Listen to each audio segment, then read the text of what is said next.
Hello and welcome. I'm Amanda Dye, the Director of Advising and Programs at Beyond Barnard, and I'm here to help you make the most of our fall opportunities fairs. Let's dive in.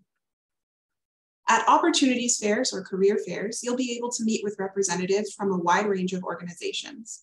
Fairs can be a great way to explore new industries or to seriously pursue job or internship opportunities. At Barnard, we'll offer two fairs this fall, our for-profit opportunities fair on September 9th and our nonprofit opportunities fair on September 30th.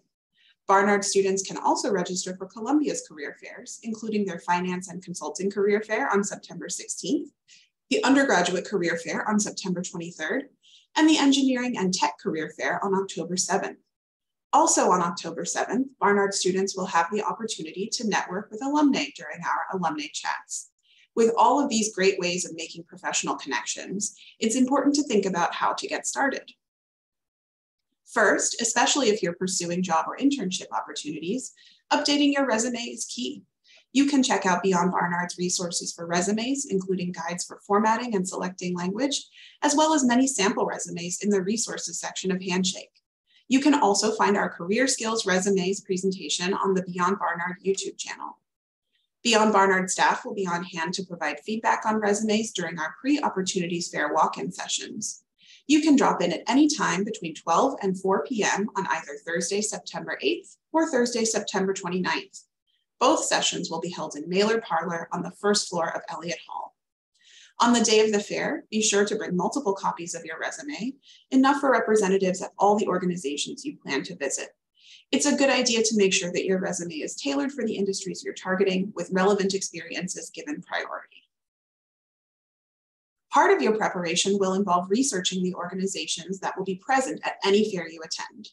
You can use Handshake to register for the opportunities and career fairs and to see which employers are participating in any given fair.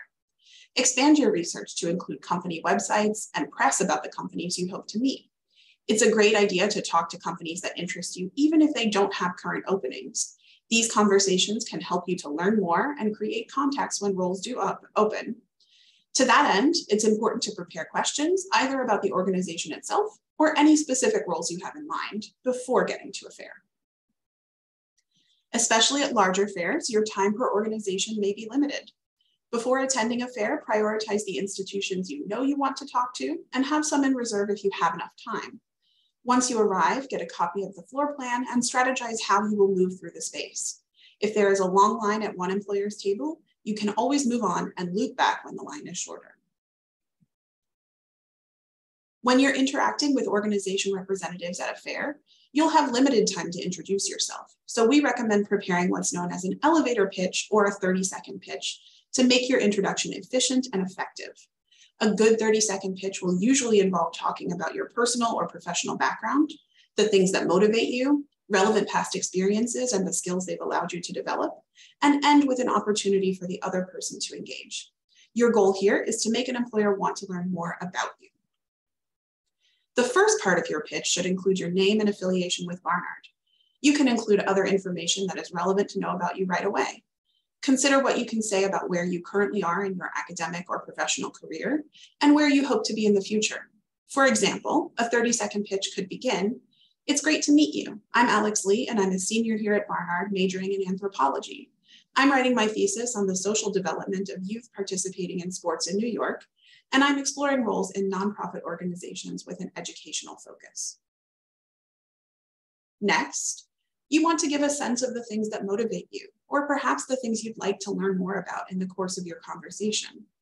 For example, I've always enjoyed roles where I can serve as a mentor or a teacher, as well as work that focuses on communicating with a diverse group of individuals. In the next sentence, you can connect your passions or motivators to experiences you've already had and the skills or competencies you've gained. Think about skills or strengths you've developed through internships, volunteer experiences, work, or research. Experiences that have helped you to learn more about yourself and your professional goals can be great fodder for your 30-second pitch. For example, I think that my work as an intern with New Heights Youth helped me hone those communication and mentoring skills. Finally, wrap up your pitch by asking a question that prompts the other person to engage. To formulate your question, think about what you'd like to happen next. If you're meeting with an employer to talk about an open job or internship, you might ask about that role. For example, I'm particularly interested in working with organizations that will allow me to support young people in underserved communities. Could you tell me a little bit more about your open program coordinator position? When you put it all together, you're left with a quick but informative introduction and a way to start a conversation with a recruiter or other organization representative. You can modify the elements of your 30-second pitch if you're talking to representatives from organizations in different industries at the same event, choosing information that is most relevant to the person you are talking to. In addition to preparing to introduce yourself, it's important to give some thought to your visual presentation at a career-focused event like a fair. This can be a very complex topic, but it matters for everyone because others can make assumptions based on what they see, and those assumptions can affect your career. We point this out not to suggest that there are objectively correct ways to present yourself, but so that you are aware that others may interpret your presentation. You may want to consider how your visible and invisible identities are expressed in your personal styling. Are these aspects of your identity things that you expect you will share at work? If you haven't decided yet, how do you think you might decide which aspects of your identity will be expressed in professional spaces? As you're asking yourself these questions, reflect on your individual style. Which pieces in your current wardrobe make you feel confident or powerful? Do you take inspiration from others with similar identities, perhaps through social media?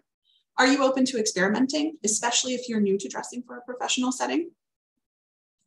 In addition to thinking about yourself, think about the industry you're hoping to enter. If you've had an internship or volunteer opportunity in the industry, how have you seen people present themselves? Do you have a mentor in the field whom you can ask for advice on conventions of presentation? Have you observed the presentation of people who have the kinds of jobs you want? And finally, if it appears that your style is very different from what is typical in the field, how much do you want to adapt your style to fit the norms? No matter what you choose to wear, it's a good idea to minimize distractions in a networking or interview setting, so we recommend avoiding noisy accessories or heavy scents on a fair day. It's ideal if you can pull together an outfit in which you feel comfortable, including shoes that won't distract you when walking.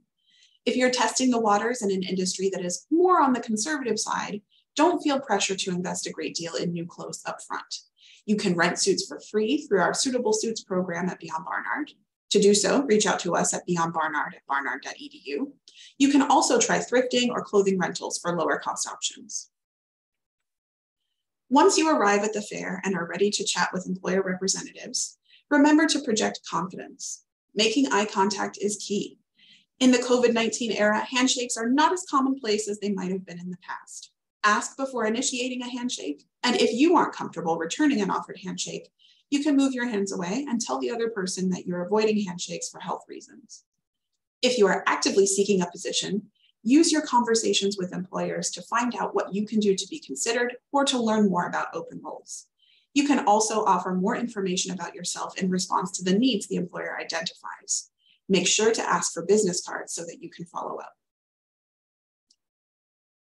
Now that in-person fairs have returned to campus, it's good to keep a few practical considerations in mind. Fairs may be busy and masking will be required, so pay attention to your speaking volume.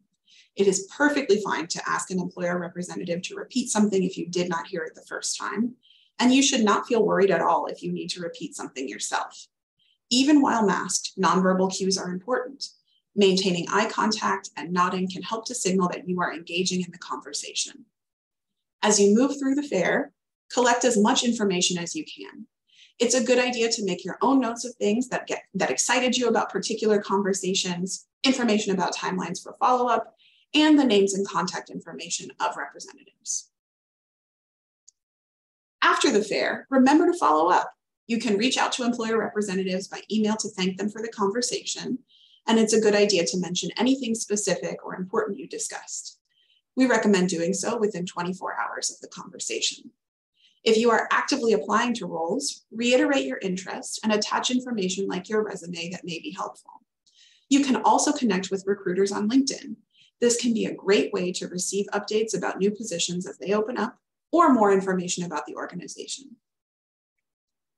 We know that attending fairs can be daunting, especially if it's your first time, but we hope that the tips presented here will help you approach these events with confidence. Remember, organizations are here because they want to meet you. And as always, if you have questions as you prepare, don't hesitate to reach out to us at beyondbarnard@barnard.edu. Good luck and have fun.